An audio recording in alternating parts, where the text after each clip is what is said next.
যদিও বা বর্তমান প্রেক্ষাপটে একজন মুসলিম ভালো থাকতে পারে না। বর্তমান প্রেক্ষাপট এতই খারাপ, কিয়ামতের আলামতগুলো এমনভাবে প্রকাশ হয়েছে এখন যে একজন ইমানদার মুসলিমের পক্ষে নিশ্চিন্তে থাকা আর ভালো থাকাটা খুব কষ্টকর। তারপরেও নবী সাল্লাল্লাহু আলাইহি ওয়াসাল্লাম আমাদেরকে দিক নির্দেশনা দিয়েছেন যে যখন ফিতনার যুগ আসবে, ফিতনার যুগ বলতে চতুর্দিক থেকে ফিতনার ফাসাদ। ফিতনা ফাসাদ কেমন, মানে আল্লাহ রাব্বুল আলামিন কোরআনে একটা বিষয় বলছেন, সমাজ তার উল্টা চলছে, এগুলো ফিতনা। নবী সাল্লাল্লাহু আলাইহি ওয়াসাল্লাম হাদিসে একটা বিষয় বলেছেন, সমাজ তার উল্টা চলছে, এর নাম ফিতনা। পরিবারে ফিতনা, ধর্মের মধ্যে ফিতনা, সমাজে ফিতনা, অর্থনীতিতে ফিতনা, এখন সংস্কৃতির মধ্যেও ফিতনা। তো এই ফিতনাময় পরিবেশে নবী সাল্লাল্লাহু আলাইহি ওয়াসাল্লাম বলেছেন যে কেউ যদি ঈমান এবং আমলের উপরে, মানে নবী সাল্লাল্লাহু আলাইহি ওয়াসাল্লামের আদর্শের উপরে সবর করতে পারে, টিকে থাকতে পারে, তার জন্য 50 জন শহীদ সাহাবীর নেকি হবে ইনশাআল্লাহ। তো ফিতনাময় পরিবেশে যদি সবর করা যায়, হকের উপর অটল থাকার চেষ্টা করা যায়, ইনশাআল্লাহ আপনি 50 জন শহীদ সাহাবীর নেকি পাবেন ইনশাআল্লাহ। তো প্রত্যেকটা ক্ষেত্রেই আপনি ফিতনা পাবেন। পরিবারের দিকে তাকাবেন, দেখবেন পরিবারের বন্ধনগুলো আগের মতো নাই, প্রচুর ডিভোর্স হচ্ছে, স্বামী স্ত্রীর বিচ্ছেদ প্রচুর বেড়ে গেছে। তারপরে সন্তান সন্ততি আমাদের পরিবারে যারা আছে, দেখবেন এরা বেশিরভাগই দুনিয়াদার হয়ে গেছে, দিনের খুব একটা ফিকির নাই। বেশিরভাগ পরিবারের সদস্য দেখবেন নামাজ কালামের এখন ধার ধারছে না। ম্যাক্সিমাম পরিবার থেকে আস্তে আস্তে পর্দাটা কিন্তু শিথিল হয়ে যাচ্ছে। আপনি ব্যক্তি জীবনের দিকে তাকিয়ে দেখেন, গর্বের সাথে আমরা বলি না যে 90% মুসলিমের বাংলাদেশ, দেখবেন মেজরিটি সংখ্যক মুসলিম 5 ওয়াক্ত নামাজ জামাতে পড়ে না। বেশিরভাগ মুসলিম দেখবেন আল কোরআন বিশুদ্ধ করে তেলাওয়াতও করতে পারে না। তো এরপরেও আমরা দাবি করি যে আমরা প্রকৃত মুসলিম, জান্নাত আমাদের জন্য অপেক্ষা করছে। আসলে বাস্তবতা এমন নয়। যারা কোরআন আমরা টুকটাক পড়তে জানি, তাদের মধ্যে কত পার্সেন্ট কোরআনের অর্থ বোঝে? এই আল্লাহ পাকের কিতাব আমার হাতে আছে, এই কিতাবের অর্থ কতজন বোঝে, এটা একটা চ্যালেঞ্জ। যারা কোরআন পড়তে জানি আমরা, তাদের প্রতি চ্যালেঞ্জ, দেখেন তাদের মধ্যে কত পার্সেন্ট মানুষ কোরআনের অর্থ বলতে পারবে। আর অর্থটা যে জানা জরুরি, এই বিষয়টাও আমরা এখন জনগণকে বোঝাতে ব্যর্থ হচ্ছে। কোরআনের অর্থটা যে বোঝাটা জরুরি, এটা বোঝাতেও ব্যর্থ হচ্ছে। কারণ আমরা সবাই প্রত্যেক হরফে 10 নেকি পেতে চাই।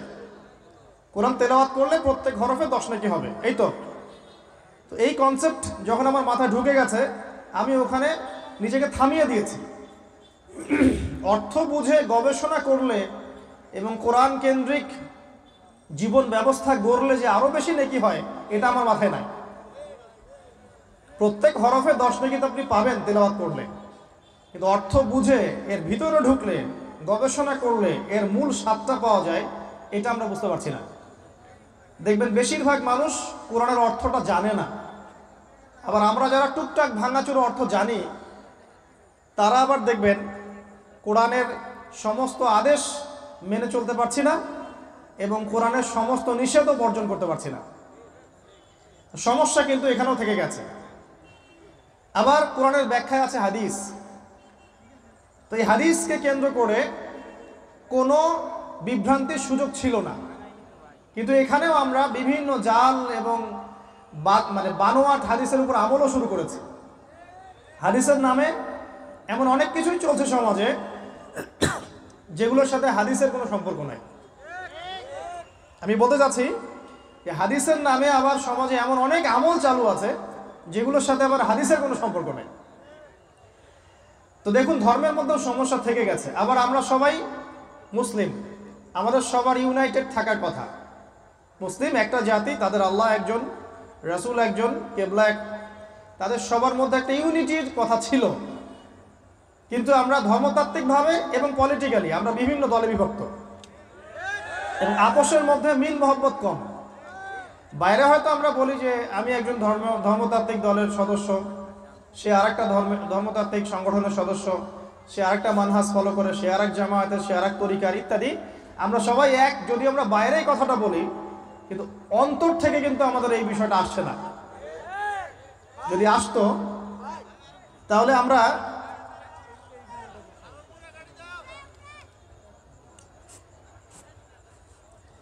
আমরা ভিতর থেকেই ঐক্যবদ্ধ হতে পারতাম, তাহলে উম্মার আজকে এই অবস্থা হতো না। তো দেখুন, ধর্মকেন্দ্রিক অনেক প্রবলেম থেকে গেছে এখন। আবার আল্লাহ রাসূল সাল্লাল্লাহু আলাইহি ওয়াসাল্লাম হাদিসের মধ্যে এবং আল্লাহ পাক কোরআনের মধ্যে ধর্ম নিয়ে বাড়াবাড়ি করতে নিষেধ করেছেন। ধর্ম নিয়ে বাড়াবাড়ি করো না, তোমরা নিজেদের ধর্ম পালন করো। তা আমরা নিজের ধর্ম যতটা না পালন করি, অন্যের ধর্মের দিকে আঙ্গুলটা তার চেয়ে বেশি তুলি। আমরা আগে নিজের রিলিজিয়নটাকে ঠিক মতো পালন করি, দেখবেন সমাজ ঠিকই পরিবর্তন হয়ে গেছে ইনশাআল্লাহ। তো আমি একটা ধর্ম পালন করি বলে অন্য ধর্মের মানুষের প্রতি বিদ্বেষ পোষণ করতে হবে বা তাদের উপর ঘৃণার মনোভাব প্রকাশ করতে হবে, এটা আল্লাহ পাক শেখান নাই, তার রাসূল শেখান নাই। আল্লাহ এবং তার রাসূল কি শিখিয়েছেন? ইসলামের সত্য বিষয়টাকে আপনি সবার সামনে উপস্থাপন করবেন, যার ইচ্ছা হবে সে কবুল করবে, যার ইচ্ছা হবে সে অস্বীকার করবে। যার যার কবরে শেষে যাবে, যার যার হিসেব শেষে দিবে। চাপিয়ে দেওয়ার সিস্টেমটা ইসলামের মধ্যে নাই। এখন আসেন, পরিবারের আপনাকে ফেতনা কিছু বললাম। অর্থনীতির জীবনে যাবেন, ব্যবসা বাণিজ্যের মধ্যে যান, দেখেন বেশিরভাগ কালোবাজারি করছে, সিন্ডিকেট করছে, মজুদদার মাপে কম দিচ্ছে, জনগণকে ঠকাচ্ছে, করছে না? এগুলো পলিটিক্যাল ফিতনা, এগুলো ইকোনমিক্যাল ফিতনা। তারপরে আপনি আরো দেখবেন ইকোনমিক সেক্টরে রিবা ভর্তি, সুদ। রিবা মানে কি? সুদ, রিবা দিয়ে ভর্তি। ঘুষ ছাড়া কাজ হচ্ছে না, ঠিক আছে? অন্যের সম্পদ আত্মসাৎ না করলে আমাদের পেটের ভাত হজম হচ্ছে না। তো এই যে দুর্নীতি বলেন, ঘুষ বলেন, রিবা বা সুদ বলেন, হ্যাঁ, তারপরে কালো বাজারি বলেন, কালো টাকা সাদা করার টেন্ডেন্সি বলেন, পাচার বলেন, সবগুলো অর্থনৈতিক ফিতনা। এগুলো হচ্ছে কি? অর্থনৈতিক ফিতনা। আর বিশ্বের ফিতনা তো পরে, ওটা তো বলার অপেক্ষা রাখে না। মানে বিশ্বের সবচেয়ে বড় ফিতনা ছিল দ্বিতীয় বিশ্বযুদ্ধ। তার আগে একটা হয়েছে প্রথম বিশ্বযুদ্ধ, যেখানে প্রায় কয়েক কোটি মানুষ মারা গেছে, আর সেকেন্ড ওয়ার্ল্ড ওয়ারে আরো বেশি মানুষ মারা গেছে। তো এখন বিশ্বকে ঠেলে দেওয়া হচ্ছে একটা থার্ড ওয়ার্ল্ড ওয়ারের দিকে। মানে যে কোনো সময় একটা তৃতীয় বিশ্বযুদ্ধের আশঙ্কা করছেন এখনকার যারা মিলিটারি অ্যাফেয়ার্স নিয়ে পড়াশোনা করেন, ওয়ার্ল্ড অ্যাফেয়ার্স নিয়ে পড়াশোনা করেন, তারা এগুলো বলতে পারবেন ভালো। বিশ্বকে একটা খাদ্য মন্দার দিকে ঠেলে দেওয়া হচ্ছে, বিশ্বকে একটা দুর্ভিক্ষের দিকে ঠেলে দেওয়া হচ্ছে। এবং মহামারীর মধ্য দিয়ে অলরেডি কিন্তু আমাদের বিভিন্ন দেশের ইকোনমিক অবস্থা ভালো না, তার উপরে খাদ্য সংকট, তার উপরে যে বৈশ্বিক যুদ্ধগুলো, আমদানি রপ্তানি বন্ধ হয়ে যাচ্ছে, তেল গ্যাসের দাম বেড়ে যাচ্ছে, জনগণ হাহাকার করছে। এই পলিটিক্যাল গ্লোবাল অ্যাফেয়ার্সের ফিতনা এগুলা। তা আপনাকে এই জন্যই প্রথমে আমি একটা কথা বললাম যে ফিতনাময় একটা পরিবেশে একজন মুমিন যার অন্তর্দৃষ্টি আছে, যে কোরআন এবং সুন্নাহ দিয়ে এই বিশ্বের এই রহস্যগুলো উদ্ঘাটন করতে পারে, সে ভালো থাকতে পারে না। তার মনটা সবসময় কিন্তু মানে ব্যাকুল থাকবে যে কিভাবে এইসব সমস্যা থেকে নিজে উত্তরণের পথ খুঁজতে পারি, আর আমার পরিবারকে বাঁচাতে পারি, আর আমার জনগণকে বাঁচাতে পারি। আর যদি আপনি আত্মকেন্দ্রিক হন, স্বার্থপর হন, তাহলে নিজের চটকায় তেল দিবেন, নিজে ভালো থাকলেই বাপের নাম। তো দেখুন, এই জামানার কথাই নবীজি বলছেন সাল্লাল্লাহু আলাইহি ওয়াসাল্লাম, তোমাদের সামনে এমন একটা যুগ আসছে, নবীজি বলছেন জামানা সবরিন, কঠিন জামানা, যে জামানা ঈমান নিয়ে চলাটা হবে হাতের মধ্যে আগুন নিয়ে চলার মতো। নবীজি বলছেন ওই সময়ে, সাহাবী জিজ্ঞাসা করছেন, ইয়া রাসূলুল্লাহ, আমি ওই সময়ে কি করব? ওই সময় আমি কি করব? আমাকে কি পরামর্শ দিচ্ছেন? নবী সাল্লাল্লাহু আলাইহি ওয়াসাল্লাম বলছেন, হে আমর ইবনে আস, তুমি ওই সময় বাড়িতে অবস্থান করো, বাসায় থাকো, বিনা প্রয়োজনে বাড়ির বাইরে এসো না। ওই সময় তুমি নিজের পাপের জন্য আল্লাহর কাছে ক্রন্দন করতে থাকো, বিনা প্রয়োজনে বাড়ির থেকে বের হয়েও না। আর মানুষের সাথে এত বেশি মেলামেশা করো না, নিজে তোমার আমল তোমার গুনাহ নিয়ে ব্যস্ত থাকো, তোমার পাপের জন্য আল্লাহর কাছে কান্নাকাটি করো, ইনশাল্লাহ তুমি নাজাত পেয়ে যাবে। এটা একটা অপশন, মানে ফিতনাময় পরিবেশে আপনি কিভাবে বাঁচবেন এটা একটা অপশন। আরেকটা হাদিসে গিয়ে নবী সাল্লাল্লাহু আলাইহি ওয়াসাল্লাম বলছেন যে যখন এমন ফিতনাময় পরিবেশ আসবে তখন যদি তোমরা এই আমর বিল মারুফ নাহি আনিল মুনকার, সৎ কাজের আদেশ অসৎ কাজের নিষেধ, আমার সুন্নতের উপর অটল থাকতে পারো, তাহলে তোমরা 50 জন শহীদের নেকি পাবে। সাহাবায়ে কেরাম বলছেন, ইয়া রাসূলুল্লাহ আমিনহুম আও মিন্না, তাদের মধ্যে 50 জন নাকি আমাদের মধ্যে 50 জন শহীদ?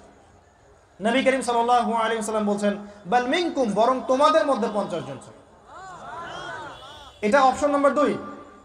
এক কি বললাম, আপনি নিজেকে নিয়ে ব্যস্ত থাকেন, বাসায় থাকেন, বিনা প্রয়োজনে বাড়ির থেকে বের হবেন না, মানুষের সাথে কম মেলামেশা করেন এবং নিজের পাপের জন্য আল্লাহর কাছে কান্নাকাটি করেন, নিজের আমল নামা নিয়ে ব্যস্ত থাকেন, ইনশাআল্লাহ নাজাত পাবেন। 2 নাম্বার, যদি আপনার কাছে আরও বেশি যোগ্যতা থাকে এবং আপনি আরও বেশি সাহসী হন এবং আপনি উম্মার দেশের জনগণের কল্যাণ কামনা করেন, তাহলে অন্যদেরকেও এই ফিতনাময় পরিবেশে টিকে থাকার ফর্মুলা বলে দেন। এখানে সবর করেন, আমর বিল মারুফ নাহি আনিল মুনকারের কাজ করেন, আল্লাহ পাক আপনাকে ইনশাআল্লাহ 50 জন শহীদ সাহাবী নেকি দিবেন। আরো অপশন আছে। কি অপশন? ওই যে আসহাবুল কাহফ কি করেছিল, একটা ফিতনাময় পরিবেশ থেকে নিজেরা আস্তে করে সরে গিয়েছে। যখন আপনি পরিবেশকে পরিবর্তন করতে আর পারছেন না, দাওয়াত দিয়েও কোনো কাজ হচ্ছে না, মানুষ কথাও শুনছে না, জুলুম নির্যাতন বাড়তেই আছে, টিকে থাকা মুশকিল, তখন তাদের হিসাবের দায়িত্ব আল্লাহর উপর ছেড়ে দেন, আপনি ওখান থেকে ডিসকানেক্টেড হয়ে যান। এটা একটা অপশন। এই অপশন বেছে নিয়েছিল ইব্রাহিম আলাইহিস সালাম, তার বাবাকে বুঝিয়েছেন, কাজ হয়নি, চলে গেছেন। এই অপশন বেছে নিয়েছিল আসহাবুল কাহফ, সবাইকে বোঝাচ্ছে কাজ হচ্ছে না, তার রাস্তায় করে চলে গিয়ে গুহার মধ্যে রাত কাটানো শুরু করেছে। এমনও হাদিস পড়েছি আমি যে ফিতনাময় পরিবেশে সবচেয়ে সৌভাগ্যবান হবে ওই শ্রেণীর মানুষ যারা দেখা যাবে যে পাহাড়ি কোনো এলাকায় বা দূরবর্তী কোনো জায়গায় বসবাস করছে, যেখানে বৃষ্টিপাত হয়, গরু ছাগল মেষ বকরি এগুলো নিয়ে ওখানে চড়ায়, যখন আজানের সময় হয়, নামাজের ওয়াক্ত হয়, আজান দেয়, নামাজ পড়ে, দুনিয়ার ফিতনা থেকে এরা দূরে আছে, এরা সফল। এমনও হাদিস আছে। তো হয়তো আপনার কাছে মনে হচ্ছে না এখন ওই যুগ আসে নাই, কিন্তু আমি আপনাকে বলে দেই যে কোরআন এবং সুন্নাহর চোখ দিয়ে যদি আপনি দেখতে শেখেন এবং বর্তমান বিশ্বের প্রেক্ষাপটটা অ্যানালাইসিস করার যোগ্যতা আপনি অর্জন করেন কোরআন সুন্নাহর চোখ দিয়ে, আপনি বুঝতে পারবেন সেই সময় অনেক আগেই চলে এসেছিল। এখন ফিতনা এবং ফাসাদময় এই পরিবেশে আমরা কি করতে পারি, ছোট স্কেলে, বড় স্কেলে না, ছোট স্কেলে। আমি আজকে বড় বিষয় নিয়ে কথা বলতে আসি না, কারণ আমি চিন্তা করলাম যে আসলে প্রথমে যদি ব্যক্তিকেন্দ্রিক বিষয়টা ঠিক না হয়, বড় বিষয় আলোচনা করে কোনো লাভ নাই। আগে ব্যক্তি যদি ঠিক না হয়, বড় বিষয় আলোচনা করে আসলে কোনো লাভ নাই, আপনারা বুঝবেনও না, মাথার উপর দিয়ে চলে যাবে। এখন গ্লোবাল অ্যাফেয়ার্স নিয়ে কথা বলে খুব একটা ফায়দা নাই আপনাদের। এখন ইকোনমিক পুরো এই সুদভিত্তিক সিস্টেম আপনি চেঞ্জ করতে পারবেন না, এবং পুরো যে তাগুতি ব্যবস্থা আপনি চেঞ্জ করতে পারবেন না। আপনি কি করতে পারবেন? আপনি নিজেকে পরিবর্তন করতে পারবেন, আপনার পরিবারকে পরিবর্তন করতে পারবেন। এতটুকু আপনার পক্ষে এখন পর্যন্ত সহজ, ঠিক না? ঠিক কথা। এটা আপনি এখন করতে পারবেন। তো এটার ফর্মুলা কি? ফর্মুলা ঘাটতে গিয়ে আল্লাহ পাক আমার মাথার মধ্যে একটা হাদিস নিয়ে এসে দিলেন, কারণ আমি বিশ্বাস করি যে আপনারা বলছেন মৌলানা আল্লামা, আমি আসলে এমন কিছু নই, এই কথাগুলো আসলে আমার সাথে যায় না। আমি নিতান্তই একজন ছোট মানুষ এবং তালেবে ইলম, জ্ঞানের পথের পথযাত্রী। আর আমি তালেবে ইলম হয়ে থাকতে চাই, আমি মুফতি নই, আমি মুহাদ্দিস মুফাসসির বা এই যে শব্দগুলো আপনারা বলছেন এমন কিছুই নয়। আসলে কিয়ামতের মাঠে আমি জান্নাতে যেতে পারবো কিনা আমি নিজেই জানি না। যখন কোনো মানুষ নিজেকে অনেক বড় মনে করা শুরু করবে, বুঝে নেবেন সেই ইবলিসের আনুগত্য করা শুরু করেছে আর কি। কারণ ইবলিস বলেছিল আবা ওয়াস্তাকবারা, আমি খলাকতানি মিন নার ওয়া খলাকতাহু মিন তিন, আমাকে সৃষ্টি করেছেন আগুন দিয়ে, আদমকে সৃষ্টি করেছেন মাটি দিয়ে, আমি কেন আদমকে সিজদা করতে যাব? তো এটা ইবলিসের চরিত্র, আবা ওয়াস্তাকবার, সে উদ্ধত হয় এবং অহংকার প্রদর্শন করে। তো আমি মনে করি যে আমি কিছু বলি না, আল্লাহ রাব্বুল আলামিন আমাকে বলার তৌফিক দেন মাত্র, আলহামদুলিল্লাহ। তা আমার মাথায় একটা হাদিস আসছে, সকাল থেকে ঘুরছে। সেটা হচ্ছে, দেখুন, বারা ইবনে আযিব রাদিয়াল্লাহু আনহু থেকে বর্ণিত হাদিসটা আসছে এবং হাদিসটা বিশুদ্ধ।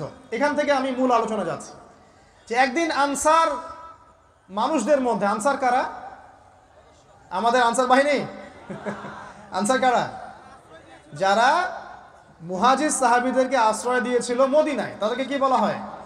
আনসার। তাহলে শব্দটা সুন্দর না? তাহলে আমাদের বাহিনীর নামটাও সুন্দর, মাশাআল্লাহ। তো আনসার সাহাবীদের মধ্যে একজন ইন্তেকাল করেছেন, ইন্না লিল্লাহি ওয়া ইন্না ইলাইহি রাজিউন। এখন তাকে দাফন করা হচ্ছে, আর নবী সাল্লাল্লাহু আলাইহি ওয়াসাল্লাম কবরের পাশে চুপ করে বসে পড়লেন।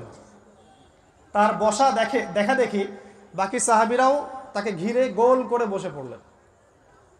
তারা বলছেন, আমরা এমনভাবে এখানে বসেছিলাম যেন আমাদের মাথার উপরে পাখি এসে বসতে পারে, চুপচাপ, কোনো নড়াচড়া নাই। দেখেন, রাসূলের সাথে বসার সুন্নত দেখেন। কোরআন এবং হাদিসের মাহফিলে বসার কিন্তু সুন্নত আছে। এখানে বসে দুনিয়াবি এত গল্পগুজব করা যাবে না, এই মোবাইল টোবাইল হাবিজাবি নিয়ে এত ব্যস্ত থাকা যাবে না, দিলের কান দিয়ে শুনতে হবে, ঠিক আছে? আদব আছে, না হলে কথা আপনার উপর তাসির করবে না। তারা এমনভাবে বসেছিলেন যেন মাথার উপরে পাখি বসতে পারে, সুবহানাল্লাহ। এবার নবী করিম সাল্লাল্লাহু আলাইহি ওয়াসাল্লাম বলছেন যে যখন মাইয়েতকে কবরে শোয়ানো হয় তখন সে তাকে দাফন করে যাওয়া ব্যক্তিদের হাঁটার খসখস আওয়াজ শুনতে পায়। এরপরে তাকে যখন শুইয়ে দেওয়া হয়, সে যদি মুমিন ব্যক্তি হয় তাহলে তার মাথার দিকে তার সলাত এসে দাঁড়িয়ে যায়। দুনিয়াতে আপনি যে নামাজগুলো পড়েছেন, আমি যে নামাজগুলো পড়ছি, এগুলো মাথার দিকে দাঁড়িয়ে যায়। ডান দিকে চলে আসে তার সওম, সওম মানে কি? রোজা। বাম দিকে চলে আসে যাকাত, যাকাত মানে কি? যাকাতের সাথে তো আমরা পরিচিত নই। আমরা ওই যে রাস্তাঘাটে যে দান খয়রাতগুলো উঠানো হয়, এগুলোর সাথে খুব পরিচিত, তাই না? কত টাকা, কত পয়সা, কি কি গান করে আর টাকা কালেকশন করে না? অনেক সময় দেখা যায় রাস্তায় যাচ্ছি আমরা গাড়ি নিয়ে, পারলে গাড়ির সামনে এসে হুমড়ি খেয়ে পড়বে টাকা নেওয়ার জন্য। এইভাবে টাকা কালেকশন করতে কে শিখিয়েছে ইসলামে? আর আমরা অনেক সময় ছোট ছোট বাচ্চাদেরকে দিয়ে, মাদ্রাসার ছোট ছোট বাচ্চাদেরকে দিয়ে টাকা কালেকশন করাই। এটা ঠিক না। কেন ঠিক না জানেন? ছোটবেলা থেকেই ওর ব্যক্তিত্ব নষ্ট হচ্ছে। এই হাতটা উত্তম না এই হাতটা উত্তম? উপরের হাত উত্তম, নিচের হাত উত্তম? তো ছোটবেলা থেকে সে নিচের হাতে অভ্যস্ত হচ্ছে। দেখেন, এত টাকা পয়সা কালেকশন করে আমাকে আর একটা স্বতন্ত্র মসজিদ করতেই হবে জরুরি? খুবই জরুরি ছিল। মানুষের কাছে হাত চেয়ে, হাত পেতে রাস্তাঘাটে এরকম করে গাড়ি থামিয়ে, তারপরে কি বলবো, সুর করে গান গেয়ে এত টাকা পয়সা কালেকশন করতেই হবে? মসজিদটা আমাকে টাইলস ফিটিং করতেই হবে? এসি মসজিদ করতেই হবে? আমরা এমনও মসজিদ রংপুরে দেখেছি 10 বছরেও টাকা কালেকশন শেষ হয়নি। 10 বছর ধরে কালেকশন হচ্ছে। আমি ছোটবেলা থেকে দেখছি কালেকশন হচ্ছে। কি বুঝলেন? তো এগুলো আমাদের ব্যক্তিত্ব নষ্ট করে। মুসলিমরা উপরের হাতের মালিক। সারা বিশ্ব আমরা একসময় চালিয়েছি। এই পশ্চিমা সভ্যতা আমাদেরকে কি শিখায়? সারা বিশ্ব আমরা চালিয়েছি। এই আপনার উমাইয়া খেলাফতের সময়ও কর্ডোভায় আব্দুর রহমানের যে শাসন ছিল, কর্ডোভা, স্পেন, পর্তুগাল, এই পুরো জায়গাগুলো পশ্চিমা বিশ্বের, এগুলো মুসলিমরা শাসন করেছে প্রায় 500-600 বছর। ইতিহাস তো আমরা জানিও না, পড়িও না, ভুলে গেছে। ইতিহাস পড়তে হয়। হিস্ট্রি ঘাটলে দেখবেন রাসূল সাল্লাল্লাহু আলাইহি ওয়াসাল্লামের 23 বছরের নববী যুগ, স্বর্ণযুগ, তারপর আবু বকর সিদ্দিকের খেলাফত, তারপর উমর ইবনে খাত্তাবের খেলাফত, আবু বকর সিদ্দিকের 2 বছর বা 2.5 বছর, উমর রাদিয়াল্লাহু আনহুর প্রায় 10 বছর, তারপর উসমান রাদিয়াল্লাহু আনহুর 12 বছর, আলী রাদিয়াল্লাহু আনহুর প্রায় 2-2.5 বছর, তারপরে হাসান রাদিয়াল্লাহু আনহু 6 মাস।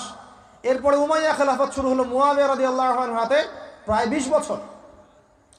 উমাইয়ারা শাসন করেছে প্রায় 90 থেকে 100 বছর। তারপর জাব নদীর যুদ্ধে উমাইয়া আব্বাসী ওরা একে অপরের সাথে যুদ্ধ করেছে, করে উমাইয়ারা পরাজিত হয়ে আব্বাসীয়রা ক্ষমতায় গিয়েছে। ক্ষমতায় গিয়ে তারা প্রায় শাসন করেছে প্রায় 550 বছর। এদিকে উমাইয়াদের মধ্যে যারা পরাজিত হয়েছে ওরা চলে গিয়ে কর্ডোভা, আন্দালুসিয়া ওইদিকে খেলাফত কায়েম করেছে। তারপরে আবার এদিকে ফাতেমি খেলাফত ছিল, উসমানীয় খেলাফত ছিল, তারপরে মিশরে তুলুনি একটা রাজবংশ ছিল, আমাদের সাবকন্টিনেন্টে মোগলরা ছিল, সারা বিশ্বে আমরাই ছিলাম। ইতিহাস তো ভুলে গেছে। তা আমরা সবসময় উপরের হাত ছিলাম, উপরের হাত আমরা দিতাম, মানুষ নিত। আর এখন কি হচ্ছে, আমরা এখানে আমরা চাই, মানুষ দেয়। আর ওরা কি এমনি দেয়? ওরা চড়া সুদ দিবে না? ওয়ার্ল্ড ব্যাংকে যান লোন নিতে, চড়া সুদ, মানে এই সুদ শোধ করতে গিয়ে বিভিন্ন দেশ শ্রীলঙ্কা হয়ে যাচ্ছে। সুদ তো শোধ করতে হবে, এমনি তো আপনাকে আর এগুলো দিবে না। তো এই সুদটা শোধ করতে গিয়ে আমাদের জিনিসপত্রের দাম বেড়ে যাবে, তারপরে দেখবেন জনগণের উপর কর বেড়ে যাবে, অনেক প্রবলেম। আর এই প্রবলেমগুলো ফেস করতে হবে কি কারণে? রিবা বা সুদের কারণে। তো এই যে বলছি, দেখেন ছোটবেলা থেকেই যে আমরা নিচের হাতে অভ্যস্ত হচ্ছি, এটা ত্যাগ করতে হবে। ব্যক্তিত্বের পরিচয় দেন। এত টাকা পয়সা চেয়ে প্রতিষ্ঠান করার দরকার নাই। আমার জমি আছে 1 বিঘা, আমি প্রতিষ্ঠান করবো ইনশাআল্লাহ। আপনার 2 বিঘা আপনি করেন, যার সামর্থ্য আছে সে করবে, সামর্থ্য নেই করার দরকার নেই। আর একটা মসজিদ যদি কবুল হয়, একটা মসজিদ একটা জেলার জন্য যথেষ্ট। একটা মসজিদে নববী থেকে নবী সাল্লাল্লাহু আলাইহি ওয়াসাল্লাম সারা দুনিয়া শাসন করেছে। আর আমাদের তো কোটি কোটি মসজিদ বাংলাদেশে। এই যুগের কথাও নবীজি বলেছেন, যে যুগে মসজিদগুলো চাকচিক্যময় হবে, মসজিদগুলো কি হবে? চাকচিক্যময় হবে, হেদায়েত উঠে যাবে, এবং মসজিদের মধ্যে শোরগোল হট্টগোল বেড়ে যাবে। দেখেন না মসজিদে হট্টগোল বেড়ে গেছে না? এটা সেই যুগ। তো যেটা বলছিলাম প্রিয় ভাইরা, যে নিচের হাতে অভ্যস্ত না, উপরের হাতে অভ্যস্ত হতে হবে। এই কারণে এই যে একটা হাদিসের কথা শুরু করলাম, যে আনসার সাহাবী কারা ছিল? যারা মুহাজির সাহাবীদেরকে আশ্রয় দিয়েছে। এখন এই সাহাবীদের মধ্যে একজন ইন্তেকাল করেছে, তার লাশ যখন রাখা হচ্ছে তখন নবীজি বলছেন, মাথার দিকে মাইয়েতের আসে কি? সলাত। সলাত মানে কি? নামাজ। 5 ওয়াক্ত নামাজ আজকে থেকে ছাড়বেন? ওয়াদা করেন আজকে থেকে 5 ওয়াক্ত নামাজ ছাড়বো না ইনশাআল্লাহ। একটা হাদিস খালি বলি, মান তারাকা সালাতান মুতাআম্মিদান ফাকাদ কাফারা, মান তারাকা সালাতান মুতাআম্মিদান ফাকাদ কাফারা। আবার শোনেন, قال رسول الله صلى الله عليه وسلم من ترك صلاة متعمدا فقد كفر। আর মুয়াজ বিন জাবাল রাদিয়াল্লাহু আনহু কে নবীজি বলেছেন, মান তারাকা সালাতা মুতাআম্মিদান ফাকাদ বারিয়াত মিন জিম্মাতিল্লাহ। যে ব্যক্তি নিজের উপর ফরজ নামাজ ছেড়ে দিল, সে কুফরি করলো। মুয়াজ বিন জাবালকে নবী সাল্লাল্লাহু আলাইহি ওয়াসাল্লাম বলছেন, যে ব্যক্তি ফরজ নামাজ ইচ্ছা করে ছেড়ে দিল, সে ব্যক্তি আল্লাহর জিম্মা থেকে মুক্ত হয়ে গেল। নামাজ ছাড়বেন প্রিয় ভাই? 5 ওয়াক্ত নামাজ জামাতের সাথে ইনশাআল্লাহ। আল্লাহ আমাকে তৌফিক দেখ, আপনাদের সবাইকে তৌফিক দান করুন। জামাত যদি না পান, একা পড়ে নেবেন, ঠিক আছে? যদি ঘুমিয়ে থাকেন, ঘুম থেকে উঠে পড়বেন। ভুলে গেছেন, যখন মনে হবে তখন পড়বেন। ওযু করার পানি নাই, কি করবেন? তায়াম্মুম করবেন। তায়াম্মুমেরও কিছু নাই, আপনার কোনো কাপড়ই নাই, সতর ঢাকার কোনো কাপড়ই নাই, কি করবেন? বসে বসে নামাজ পড়বেন ওই অবস্থাতেই। এটা কোনো মাফ নাই। মানে আপনার ওযু করার কোনো পানি নাই, তায়াম্মুমের কিছুই নাই, কাপড়ও নাই সতরে, তখনও নগ্ন হয়ে বসেই নামাজ পড়তে হবে, মাফ নাই। যখন শোয়ানো হবে মাথার দিকে কি থাকবে? সালাত। তাহলে আমরা যারা ফরজ সালাত এখন আদায় করছি না, আজকে তওবা করেন, বলেন আস্তাগফিরুল্লাহ আল্লাযী লা ইলাহা ইল্লা হুয়াল হাইয়ুল কাইয়্যুম ওয়া আতুবু ইলাইহি। হে আল্লাহ, আমরা তওবা করছি, সারা জীবনে যত নামাজ পড়ি নাই, এই সমস্ত নামাজ না পড়ার পাপ থেকে তোমার কাছে তওবা করছি। ঠিক আছে? এটা আস্তাগফিরুল্লাহর অর্থ নয়, আমি বাংলায় বললাম। আর যদি নামাজ কাজা করে আদায় করে দিতে পারেন, আলহামদুলিল্লাহ, খুবই ভালো হয়। যদি নাও পারেন, তাও এখন থেকে আর কোনো নামাজ বাদ দিয়েন না, আর বেশি বেশি নফল নামাজ পড়ার চেষ্টা করেন। আল্লাহ পাক তৌফিক এনায়েত করুন।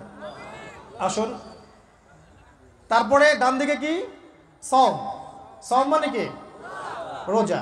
রমজান মাসে রোজা রাখি সবাই তো মাশাআল্লাহ, আলহামদুলিল্লাহ। রমজান মাসে সওম রাখার পাশাপাশি বেশি বেশি নফল সওম রাখার ব্যাপারে অভ্যস্ত হওয়ার চেষ্টা করতে হবে। সবচেয়ে সেরা সওমগুলো হচ্ছে মাসের 3 দিন, আইয়ামে বীজের সওম, চাঁদের 13, 14 এবং 15 তারিখ। আর সপ্তাহে 2 দিন, সেটা হলো বৃহস্পতিবার এবং কি সোমবার। আল্লাহ পাক তৌফিক দান করুন, আমিন। এছাড়া আরাফার সওম আছে, আশুরার সওম আছে, ঠিক আছে, জিলহজ মাসের প্রথম 10 দিন রাখতে পারেন ইত্যাদি।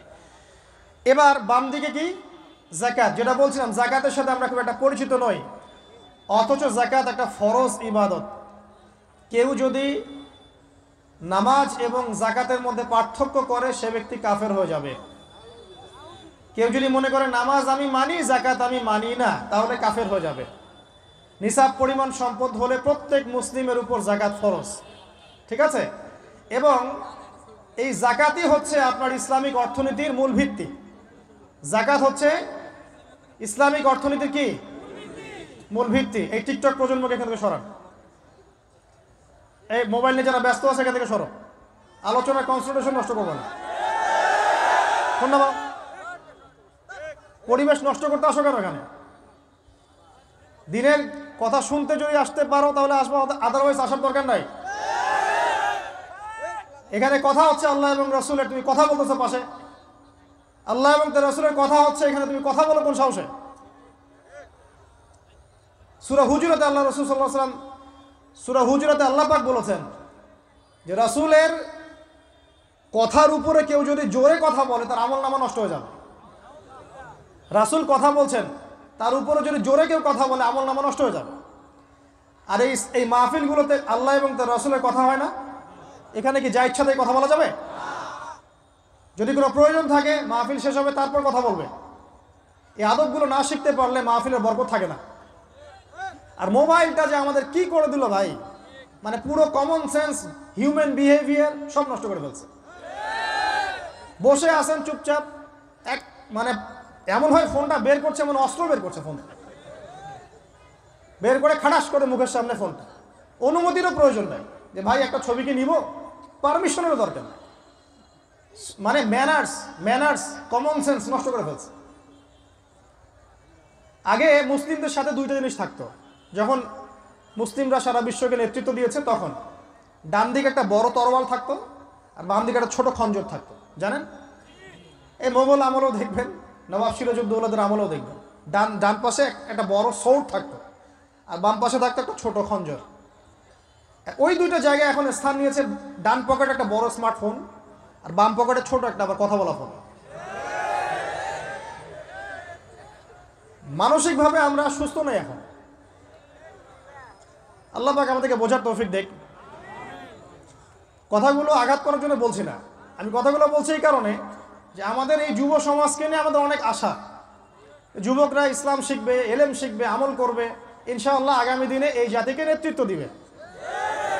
এই সময় থেকে যদি ওদেরকে ট্রেন্ড আপ করা না যায়, তাদের ম্যানার্স বিহেভিয়ার, হিউম্যান বিহেভিয়ারগুলো ডেভেলপ করা না যায়, তাহলে আগামী দিনে কি এরা জাতিকে নেতৃত্ব দিতে পারবে? তো যে কথা বলছিলাম প্রিয় ভাইরা, দেখুন যাকাত ইসলামিক অর্থনীতির মূল ভিত্তি। কিভাবে জানেন? ব্যবসা এবং যাকাত এটা কি করে? এটা একটা মার্কেটের মধ্যে সম্পদ ঘুরতে থাকে। আমি বুঝাচ্ছি আপনাকে। মনে করেন আপনি ব্যবসা করছেন এবং যাকাত দিচ্ছেন। যাকাত কারা দিবে? যারা যাকাতের নিসাব পরিমাণ সম্পত্তি রাখে, মানে কিছুটা ধনী তারা। তো তারা ব্যবসা করছে, মাশাআল্লাহ। ব্যবসা যখন করে, ব্যবসায় কি থাকে? লাভ থাকে, লস থাকে, লাভ থাকে, লস থাকে। লাভও হতে পারে আপনার, লসও হতে পারে। আর সুদে কি? শুধু লাভ, লস আছে? লস নাই। পার্থক্য বোঝেন। এখন ব্যবসা যখন আপনি করবেন, এই টাকা বা মূল যে ক্যাপিটাল যেটা বলে অর্থনীতির ভাষায়, এটা মার্কেটের মধ্যে সার্কুলেট করতে থাকবে। আজকে আপনি ধনী, লাভ করেছেন, কালকে লস করবেন, এই ধন আরেকজনের হাতে চলে যাবে।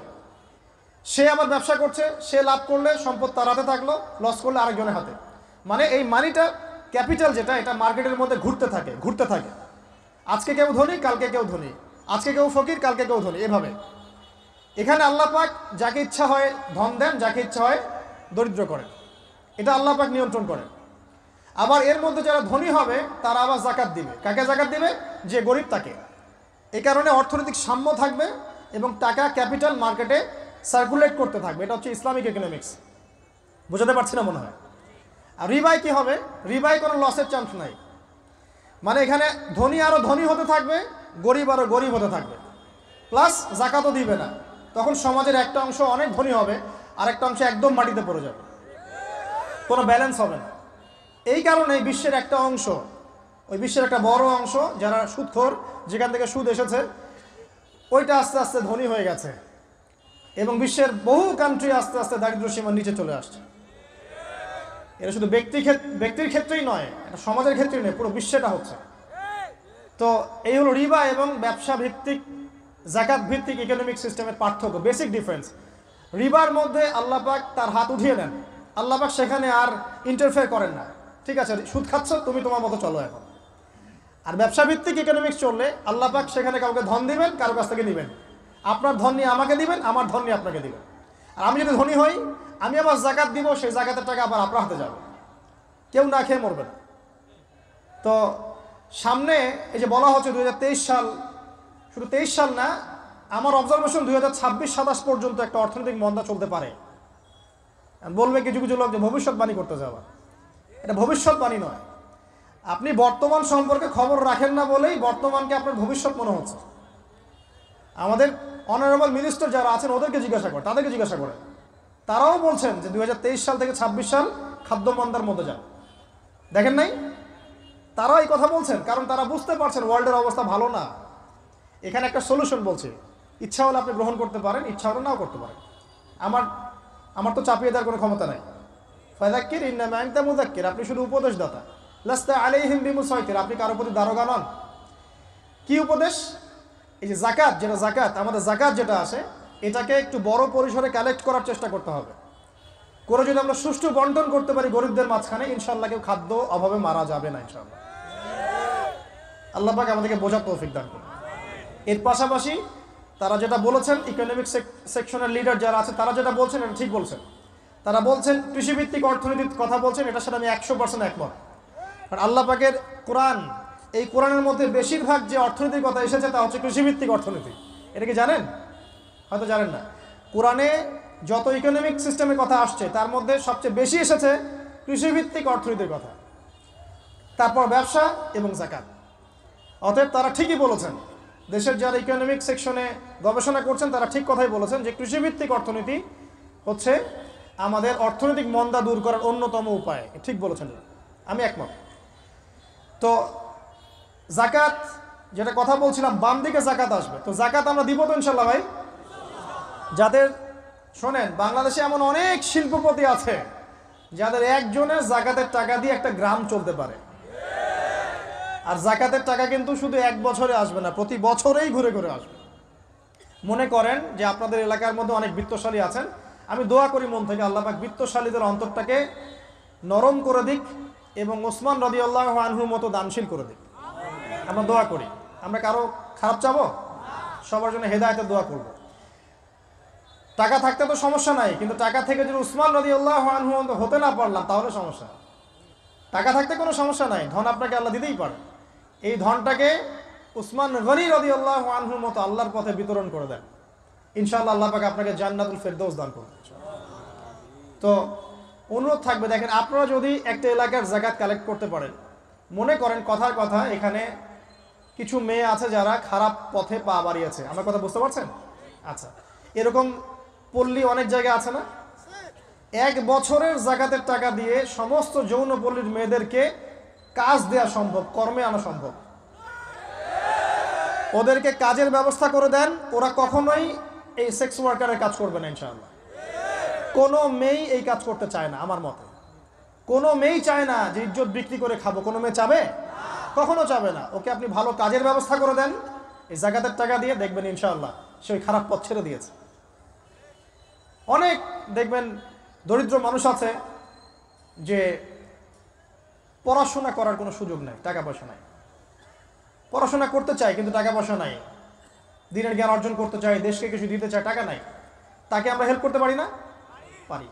অনেক মানুষ আছে মাদক দ্রব্য বিক্রি করছে, তাকে বুঝান, দিনের হেদায়েত দেন যে ভাই আমি তোমাকে আরো ভালো চাকরি দিব, ভালো ব্যবসা দিব, তুমি ছাড়বা কিনা?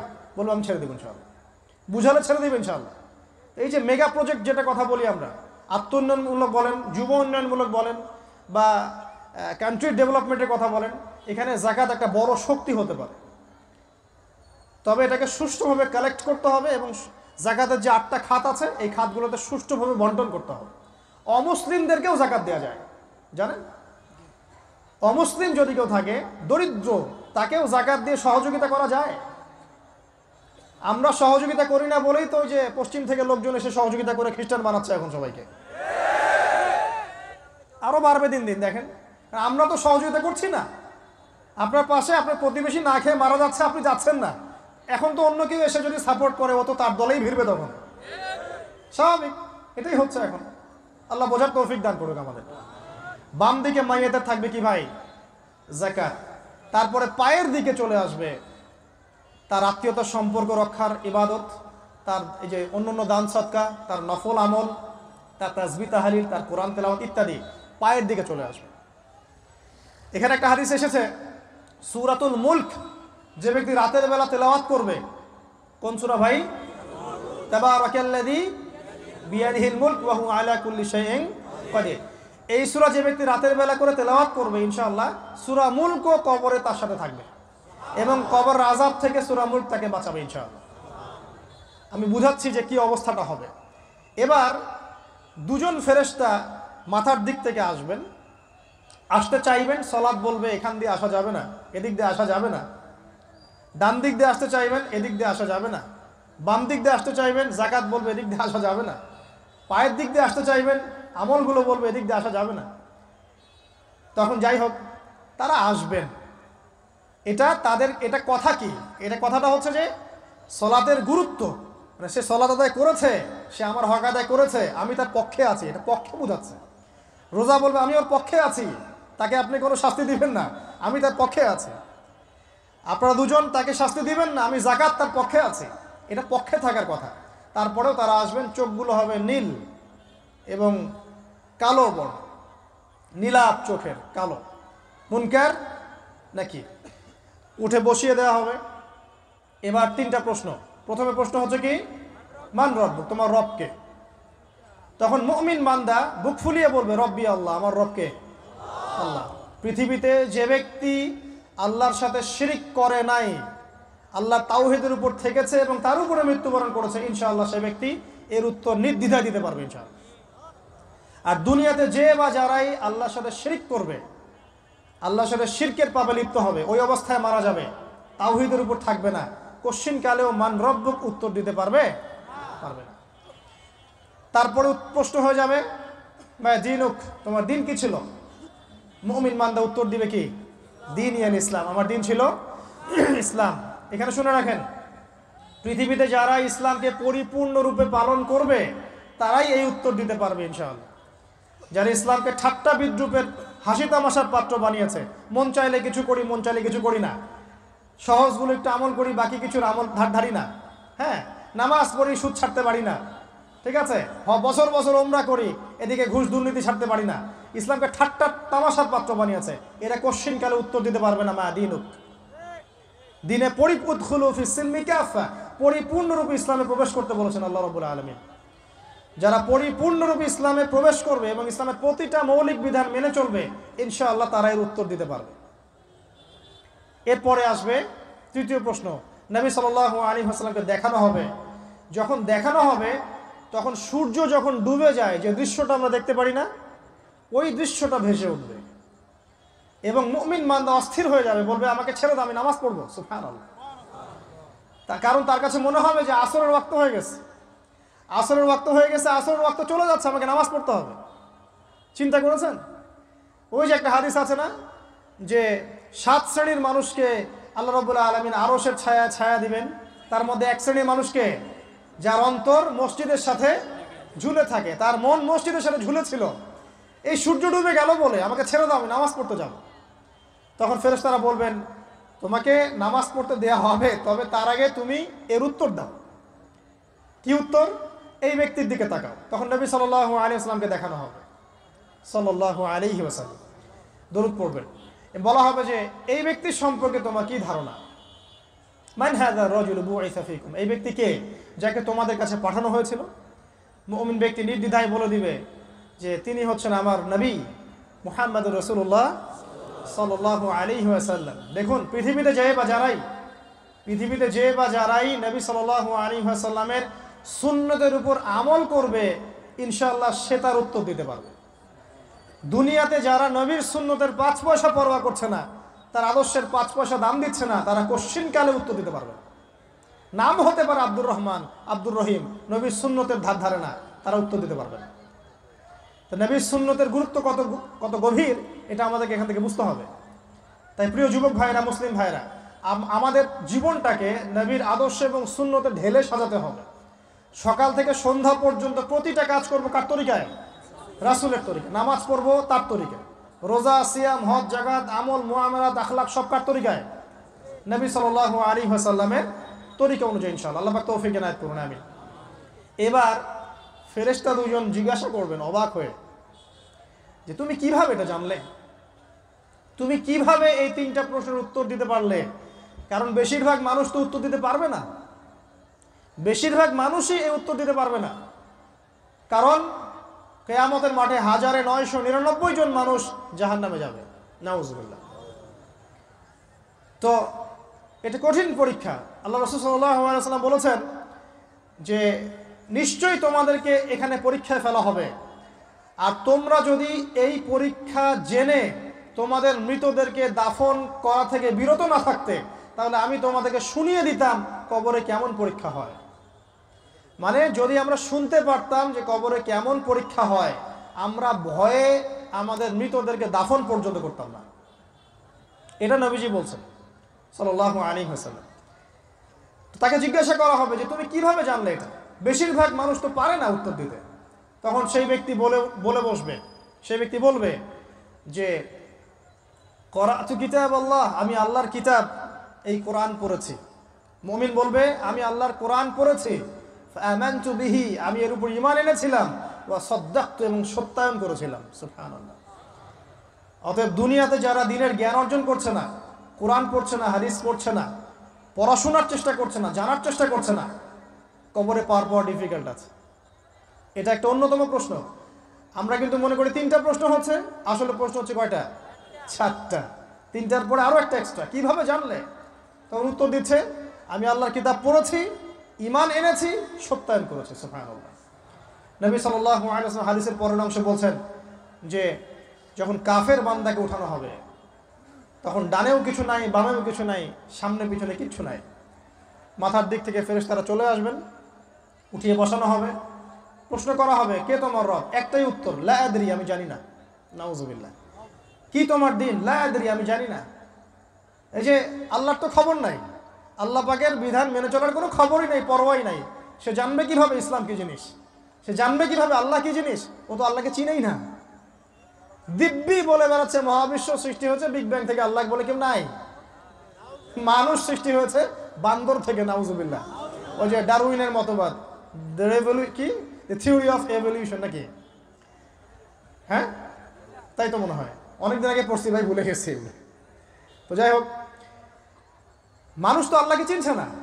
এখনো মানুষ মনে করছে যে আল্লাহ বলতে কেউ নাই, এবং এই মুক্ত চিন্তার নামে, বাক স্বাধীনতার নামে নাস্তিকতার যে চর্চাটা বেড়েছে বাংলায়, এটা আশঙ্কাজনক। বড় বড় বিশ্ববিদ্যালয় থেকে পড়ে আসছে, অনেক সময় দেখলাম বড় বিশ্ববিদ্যালয়ের প্রফেসর, সে বলছে যে মহাবিশ্ব বিগ ব্যাং দিয়ে সৃষ্টি হয়েছে, সৃষ্টিকর্তা নাই এখানে কোনো।